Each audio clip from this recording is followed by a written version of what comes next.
Avec vous, Maya Anaïs Yatagen, bonsoir. Bonsoir. Ces violences en Syrie ont déclenché une vague de fake news, de fausses infos en bon français sur les réseaux sociaux, Maya, notamment au sujet du soutien d'Israël envers les Druzes. Oui, voici un extrait qui a beaucoup circulé sur la plateforme TikTok et vous allez voir un texte apparaître et puis du son aussi en arabe. Le texte dit « Cette fois-ci, Benyamin Netanyahou ne défendra pas les habitants de Souaïda. Ils n'ont pas d'autre choix que de négocier avec le gouvernement, c'est-à-dire comprendre avec le gouvernement de Damas, de Ahmed El-Shara. » Alors, aucune trace d'une telle annonce ailleurs, ni sur un site gouvernemental, ni sur les réseaux israéliens, notamment de l'armée israélienne, et aussi sur les réseaux syriens. Alors, on a creusé, essayé de savoir est-ce que ce reportage, qui est censé être un reportage publié par la chaîne saoudienne Al Arabiya, est disponible ailleurs, tout simplement sur le site de la chaîne Al Arabiya.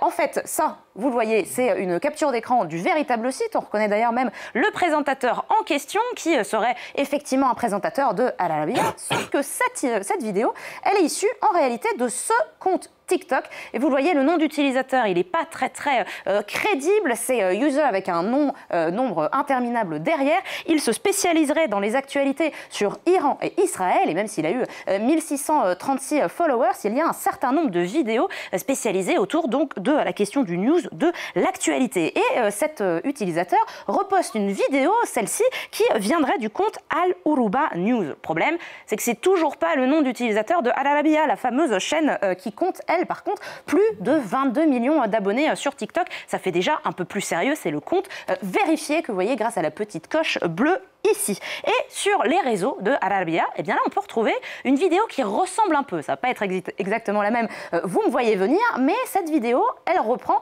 exactement les mêmes images. Elle a été publiée il y a 3 jours, c'est-à-dire le 13 juillet, sauf que quand on lit le texte en arabe, quand on écoute réellement ce que dit le présentateur, c'est plus du tout la même chose. Cette fois-ci, il est écrit que Netanyahou, cite, le Hamas a rejeté la proposition d'accord, malgré notre accord nous-mêmes avec les propositions des États-Unis et des médiateurs. C'était donc un faux reportage avec du son qui a été rajouté pour faire croire à une perte de soutien de Benyamin Netanyahou aux habitants de Souaïda, mais en réalité, Benyamin Netanyahou n'a jamais dit ça.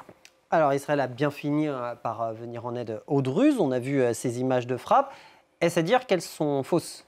Alors c'est vrai qu'il y avait pas mal d'images décontextualisées, d'images de frappes qui avaient eu lieu en Syrie par le passé, mais ce n'étaient pas des images récentes. Les images, on les a postées évidemment sur notre chaîne, mais vous avez pu les voir aussi sur les réseaux sociaux, des images très impressionnantes, notamment de frappes sur Damas, sur le ministère de la Défense. Bien souvent, quand il y a des frappes à géolocaliser, eh bien les réseaux sociaux se réveillent et vont géolocaliser. Pour vous, à l'image de ce compte qui est parti regarder, est-ce qu'il pouvait trouver très exactement les alignements entre le rond-point, les routes, le ministère de la Défense, etc. Il vous le confirme, il a trouvé exactement le point où ça avait lieu. C'était bien effectivement à Damas avec donc le ministère de la Défense. Autre vidéo, cette fois-ci, c'est pour des bombardements qui auraient lieu à Souaïda avec des images fournies par l'armée israélienne elle-même.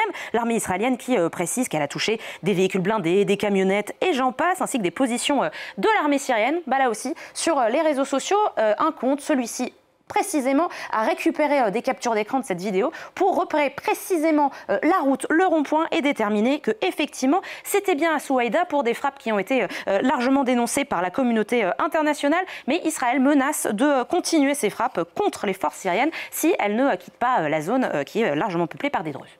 Israël qui affirme ce soir agir en Syrie de manière responsable et avec retenue, ce sont les mots employés par l'État hébreu. Maya, est-ce que les Druzes de Syrie ont d'autres soutiens dans la région selon les réseaux sociaux ? Alors les Druzes, vous l'avez dit, ils vivent en Syrie, ils vivent aussi en Israël et il y en a d'autres qui vivent au Liban, environ 200 000 Druzes qui peuvent vivre dans le centre montagneux et dans le sud du Liban. Et vous avez cette vidéo qui affirme que des jeunes Druzes du Liban s'apprêtent à venir prêter main forte dans la région de Souaïda. C'est écrit même des milliers de jeunes Druzes qui iraient se préparer à entrer dans la bataille dans l'attente donc de l'entrée dans une campagne de Souaïda. En réalité, cette vidéo, en faisant tout simplement une recherche d'images inversées, nos confrères de Misbar ont réussi à retrouver l'original et vous voyez que c'est écrit en turc parce que cette vidéo postée le 6 juin dernier circule largement sur les réseaux turcs, des troupes qui s'apprêtent effectivement à l'époque à aller essayer de défendre ce qu'ils estiment donc nécessaire de défendre les troupes, les personnes druzes de Souaïda, car il existe en réalité un certain nombre de groupes armés qui ont été formés pour défendre la région à la suite de la révolution de 2011. Mais depuis la chute du gouvernement de Bachar el-Assad, les Druzes ont essayé d'exprimer une volonté quand même de retrouver des forces de sécurité sous la supervision du gouvernement de Chahar. Mais pour l'instant, même s'il y a une confusion sur les accords de sécurité, sur qui dirige réellement la minorité, eh bien si jamais il y a en plus de la désinformation sur les réseaux sociaux, ça n'aide pas vraiment. Merci beaucoup. Et Info ou Intox est là pour tout débunker, comme on dit. Merci beaucoup, Maya Anaïs Yatagen.